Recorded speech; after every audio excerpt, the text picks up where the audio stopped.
భారీ వర్షాలతో ఖమ్మంలోని పలు కాలనీలు జలమయం కావడంతో అధికారులు కబ్జాలపై చర్యలు చేపట్టారు. టౌన్లోని కాల్వలపై అక్రమ కట్టడాలు కూల్చేందుకు సన్నద్ధమవుతున్నారు. లోతట్టు ప్రాంతాల వాసులు ఆందోళనతో అధికారులు యాక్షన్ తీసుకుంటున్నారు. కాలువలపై స్కూళ్లు, కాలేజీలు నిర్మించారని అధికారులు నిర్ధారించారు. అక్రమ కట్టడాల తొలగింపుపై మరిన్ని వివరాలు కధీర్ అందిస్తారు. కధీర్.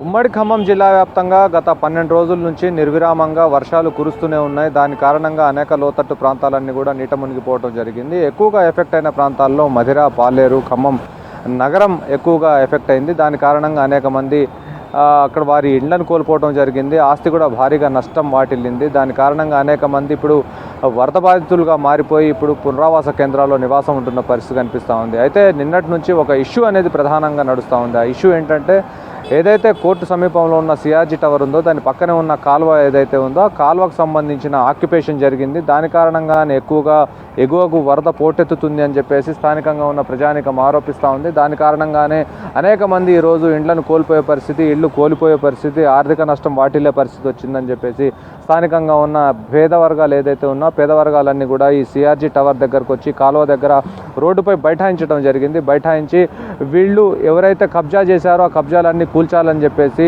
వాళ్ళు డిమాండ్ చేస్తున్న పరిస్థితి ఉంది. మొత్తంగా చూస్తే ఖమ్మం నగరంలో ఎక్కువగా చెరువు విస్తీర్ణం ఉండేది. చెరువు పక్కన మొత్తం కూడా అక్రమ లీజులు తీసుకున్నారని చెప్పేసి ఆరోపణలు ఉన్నాయి. ఆ నేపథ్యంలోనే చుట్టుపక్కల ప్రాంతం అంతా కూడా కబ్జాకి గురైంది. దాని కారణంగానే ఈరోజు వరద చెరువులోకి వెళ్లాల్సిన వరద ఇండ్లలోకి వస్తుంది. ఇప్పుడు ప్రస్తుతం ఆ వరద వల్ల ప్రజలందరూ తీవ్ర ఇబ్బందులను ఎదుర్కొంటూ ఉన్నారు. కనీసం ఇంట్లో ఉండే పరిస్థితి లేదు. పిల్లల్ని తీసుకొని ఎక్కడో బస్టాండ్లలో, అనేక దేవాలయాల్లో లేదా పునరావాస కేంద్రాల్లో ఉండాల్సిన పరిస్థితి ఏర్పడింది. దాంతోపాటుగా అనేక మంది ఈ గ్రామాన్ని, వారి యొక్క వీధిని కూడా వీడే పరిస్థితి కనిపిస్తూ ఉంది. ఖమ్మం ఎప్పుడైతే ఖమ్మం ప్రాంతం ఏర్పడిందో ఆనాటి నుంచి ఉంటున్న వాళ్ళు ఇప్పుడు ఖమ్మంని వీడే పరిస్థితి వాటిల్లింది వరద వల్ల. దాదాపుగా 12 రోజుల నుంచి కురుస్తున్న వర్షం కారణంగా కబ్జాలు ఎక్కడ జరిగాయనే దాని గురించి ఎక్కువగా డిస్కషన్ నడుస్తుంది. ఇప్పుడు చూడొచ్చు మనం, ఖానాపురం దగ్గర నుంచి మొదలుకుంటే ఖమ్మం నగరంలోని ఇట్లా కవిరాజ్ నగర్ నుంచి ఇందిరానగర్ నుంచి చెరువు బజార్ నుంచి మాణిక్యనగర్ నుంచి అల్లిపురం వరకు ఈ కబ్జాల పర్వం అనేది కొనసాగింది. అనేక మంది అనేక రకాల పార్టీలను అడ్డుపెట్టి, అధికారాన్ని అడ్డుపెట్టి, కులాన్ని అడ్డుపెట్టి కబ్జాలు చేసిన వాళ్ళు అనేక మంది ఖమ్మంలో ఉన్నారు. వివిధ ఫంక్షన్ హాల్ల నిర్మాణం కానివ్వండి, వివిధ విల్లాలకు సంబంధించిన కానివ్వండి, అక్రమ మార్గంలో ఎక్కువగా ఖమ్మంలో కబ్జా గురైంది. ప్రతి ఒక్కళ్ళు ఒకవైపు న్యాయ వ్యవస్థలోని ఉన్న లిటిగేషన్లను అడ్డుపెట్టుకొని కబ్జాలు చేశారు. అనేక మంది అడ్వకేట్లు కూడా దీనికి కొంతమంది సహకరించారని చెప్పేసి ఆరోపణలు వినిపిస్తూ ఉన్నాయి. ప్రధానంగా జిల్లాలో సంబంధించి ఖమ్మం నగరానికి భారీగా రియల్ ఎస్టేట్ అనేది పెట్టుబడులు పెరిగాయి. దాని కారణంగా ఖమ్మంలో ఎక్కువగా వాల్యూ పెరిగిపోవడంతో ఆ వాల్యూకి తగ్గట్టుగా అనేక చోట్ల కబ్జా చేయాలని చెప్పేసి అందరూ భావిస్తున్న పరిస్థితి. వివిధ పార్టీలకు సంబంధించిన అగ్రనాయకుల హస్తం దీని వెనుక ఉంది. దాని కారణంగానే ఈరోజు ఖమ్మంకు ఈ దుస్థితి ఏర్పడింది. ఖమ్మం నాయకులు అంటే నాయకులు ప్రజలకు వరాలు ఇచ్చేవాళ్ళు కావాలి, కానీ ఆ నాయకులే శాపంగా మిగిలారు. అనేక మంది నాయకులకు సంబంధించిన బినామీలు, వాళ్ళ బంధువులు, అదేవిధంగా వాళ్ళకు సంబంధించిన దగ్గర వాళ్ళు, పార్టీకి ఫండ్ ఇచ్చే వాళ్ళే దీన్ని కబ్జా చేశారు. కబ్జా చేయడం వల్లనే సామాన్య ప్రజలు ఈరోజు ఇబ్బంది పడుతూ ఉన్నారు. వివిధ రకాల హోదాలో ఉన్న వాళ్ళందరూ కూడా ఈరోజు సామాన్య ప్రజాన్ని ఇబ్బంది పెట్టే పరిస్థితి ఖమ్మం నగరంలో వాటిల్లింది.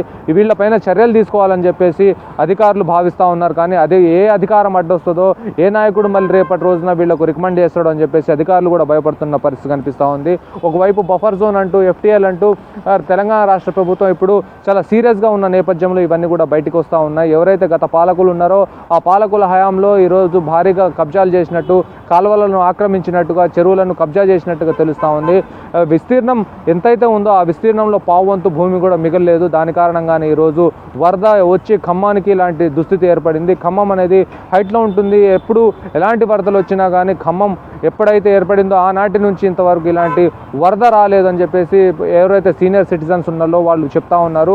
చెరువులు మా కళ్ళ ముందే అనేక మంది కబ్జాకోర్లు వాటిని మింగేశారు, కాలువల్ని మింగేశారు, నాలాలను మింగేశారని చెప్పేసి వాళ్ళు ఆరోపిస్తూ ఉన్నారు. గతంలో ఉన్న మ్యాపులను పరిశీలించాలి, ఓల్డ్ మ్యాపుల ద్వారా వీటిని పరిశీలించి వీటిని తొలగించి ప్రజానికానికి ఇలాంటి సమస్య లేకుండా చేయాలని చెప్పేసి ప్రతి ఒక్క పౌరుడు ఖమ్మం నగరంలో కోరుతున్న పరిస్థితి కనిపిస్తూ ఉంది. ఓవైపు ఎవరైతే ఈ బఫర్ జోన్లలో, FTLలలో అనుమతులు ఇచ్చారో ఆ అధికారులపైన చర్యలు తీసుకోవాలి, వాళ్లను జైళ్లకు పంపించాలనే డిమాండ్ కూడా బలంగా వినిపిస్తూ ఉంది. గతంలో ఏ విధంగా అయితే సుందరంగా ఉండేదో ఖమ్మం, మళ్ళీ అదే విధమైన సుందరాన్ని తీసుకురావడం కోసం ఈ ఖమ్మం నగరంలో ఎవరైతే కబ్జాలు చేశారో వారి వారిపైన చర్యలు తీసుకొని వాటిని తొలగిస్తే తప్ప ఖమ్మం మళ్ళీ పూర్వ వైభవం వచ్చే పరిస్థితే కనపడటం లేదని చెప్పేసి అధికారులు కూడా ఒక అంచనాకు వచ్చారు. దాంతో ఇప్పటికే అనేక చోట్ల కొన్ని ప్లాట్లలో ఎక్కడైతే ఆక్యుపేషన్ జరిగిందో ఆ ప్లాట్ల దగ్గర ఉన్న మట్టిని తొలగించడం జరిగింది. ప్రస్తుతం నాలాల వెంట అదేవిధంగా చెరువుని ఎవరైతే ఆక్యుపై చేశారో వాళ్ళకు నోటీసులు ఇవ్వడం కోసం అధికారులు సిద్ధమవుతున్నట్టు సమాచారం. ఇది మొత్తంగా ఖమ్మం జిల్లాలో రెయిన్కి సంబంధించిన అప్డేట్స్. వీడియో జర్నలిస్ట్ హర్షత్తో కదీర్, V6 న్యూస్, ఖమ్మం.